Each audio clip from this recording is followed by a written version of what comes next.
Bom dia, boa tarde, boa noite, Valdirzira aqui novamente. E como você já deve ter visto em algum lugar aí no título do vídeo, na thumb desse vídeo, hoje eu gostaria de falar sobre Preacher e o conceito de recalque.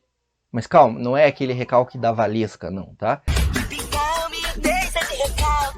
É o conceito de recalque para o Freud, né? Então vamos falar sobre isso. E antes de começar, queria dizer que esse vídeo é uma expansão de um conteúdo que eu já fiz lá no site, que está aparecendo agora na sua tela. E eu vou deixar o link na descrição desse artigo para você ler também, porque eu acho que esses dois conteúdos eles se complementam, né? Vamos pro vídeo aí. Bom, vamos começar falando do Preacher. Preacher é uma história em quadrinhos, publicada originalmente pela Vertigo, um selo da DC Comics, que infelizmente foi encerrado. E conta com roteiros de Gar Fênix e arte de Steven Dillon.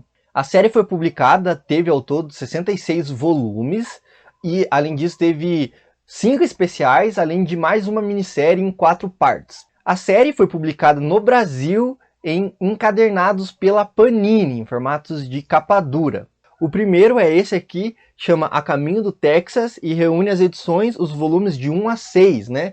Capa dura e tudo mais. Esse encadernado aqui eu comprei na Itiban, aqui em Curitiba. Não é um patrocínio, não é um publi, mas se a Itiban quiser, estamos aceitando aí contribuições, né? Patrocínios.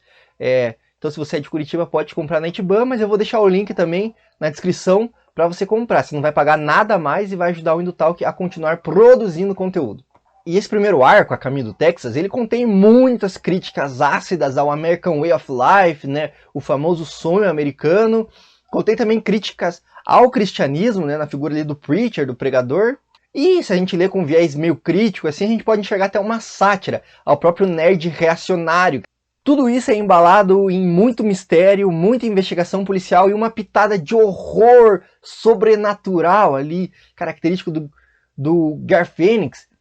E também muita, mas muita violência gráfica explícita, que é outro traço característico do Gar Fênix. E além dessas críticas, desses conceitos, eu enxergo um conceito psicanalítico muito forte nesse primeiro arco, que é o conceito de recalque. O conceito freudiano de recalque. Mas o que é esse conceito? O que é recalque, né? Calma, Valesca, eu vou explicar. Rala sua mandada! Eu vou tentar explicar de maneira simples, né? Até porque eu não sou psicanalista, nem pesquisador na área.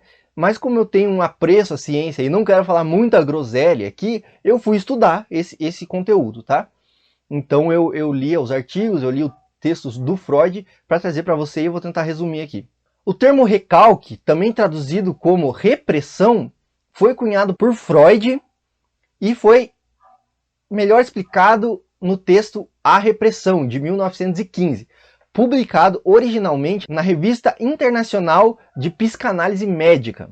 Resumidamente, o Freud vai dizer que existem desejos, afetos e pensamentos que não são tolerados pelo indivíduo, pelos mais diversos motivos, seja porque entram em conflito ou se chocam com outros pensamentos, outros desejos do indivíduo, seja porque infringem ou transgridem regras morais e éticas externas internalizadas pelo indivíduo. Então esses pensamentos, eles são afastados do consciente da pessoa, mas eles não desaparecem, e sim vão parar no inconsciente. Ou seja, existem sentimentos ou pensamentos que você não quer sentir ou pensar, e você acaba afastando eles da sua mente.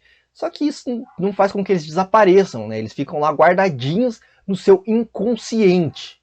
Quem já assistiu Hora de Aventura pode lembrar de algumas cenas aí com o Finn, o humano, onde ele experimenta algum evento traumático e ele fala que reprimiu, né, esse evento e deixou escondido em algum lugar na cachola dele. Basicamente aqui é a mesma coisa, só que o Freud vai dizer que esse não é um movimento único, não acontece uma vez só. Isso porque a coisa recalcada, ela continua fazendo pressão para voltar para o consciente. Só que sofre pressão contrária para não entrar no consciente e permanecer ali no inconsciente. Esse movimento contínuo, né, é o que o Freud vai chamar de recalque. Ou seja, vai além da repressão única, pura e simples. É um movimento contínuo de manter algo afastado do consciente, para não pensar nesse algo.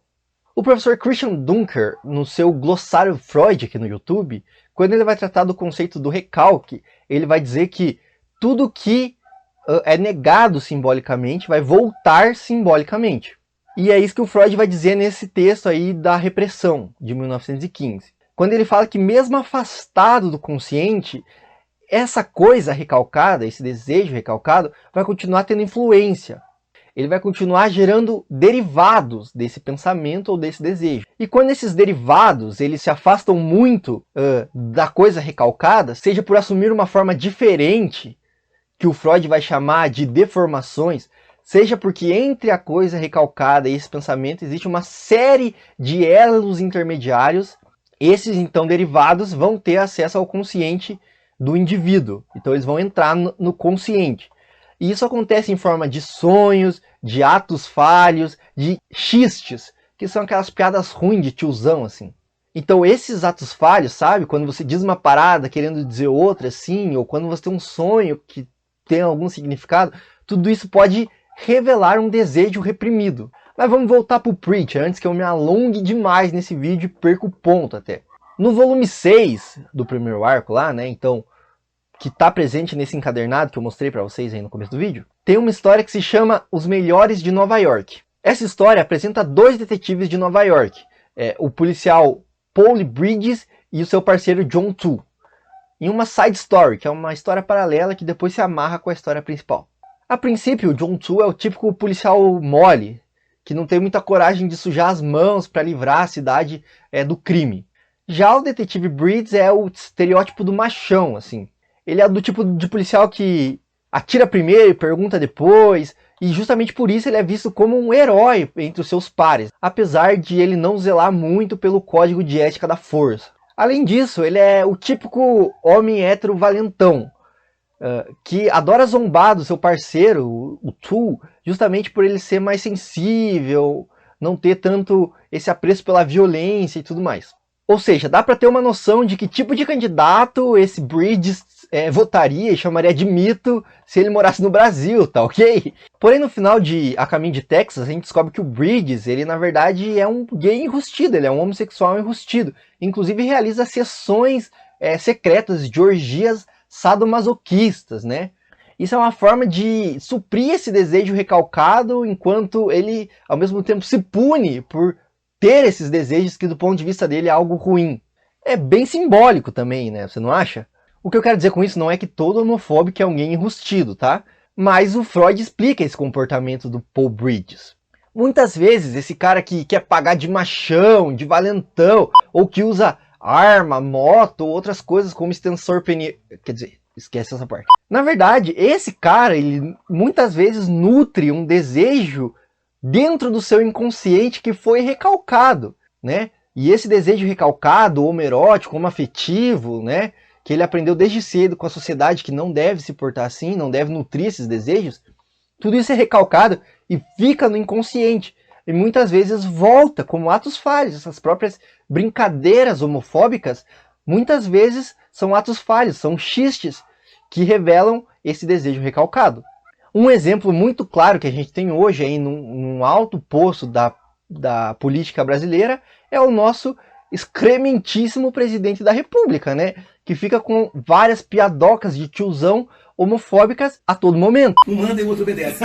Mas a gente tem um carinho, entendeu? Dá pra Opa, tá pintando clima aqui, né? Querido governador de São Paulo, sabe que sou apaixonado por você, sabe disso? Poxa. Então, acho que Itajaí, Zona Natal. Itajaí? Eu acho. Opa. Mas não vou tomar o zona lá não, tá? Tinha muita gente indo pra lá tomar. Eu estou com convite. Seria isso um desejo reprimido do nosso excelentíssimo? Não sei, não estou afirmando que seja. Mas seria legal ele levar isso para terapia, né? Afinal, como a gente viu aqui nesse vídeo, o Freud explica muita coisa disso, né? E por fim, eu só queria ressaltar mais uma vez que não quero dizer que todo homofóbico é um homossexual enrustido. Tem gente que só é infeliz mesmo e não aceita a pessoa sendo felizes, né? E também, às vezes, a pessoa não é homossexual, né? Tem outras sexualidades que não podem ser invisibilizadas também, né? Tem a bissexualidade, a pansexualidade e por aí vai. Enfim, eu acredito que esse vídeo ficou muito longo, tá? Mas eu talvez tenha passado o ponto que eu queria passar aqui. Não sejam homofóbicos. E se você curtiu esse vídeo, não esqueça de deixar o like, comentar, compartilhar aí, pode deixar sua opinião desde que respeitosa nos comentários. Aproveita e se inscreve no canal, ativa o sininho para você não perder nenhuma novidade desse canal aqui e assiste outros vídeos nossos aí que tem coisa bem legal também. Ah, e não se esqueça de seguir a gente nas redes sociais, @IndoTalks lá no Instagram. E escutar nosso podcast no Spotify, Deezer, Google Podcast. Enfim. Então é isso. Um abraço e até a próxima!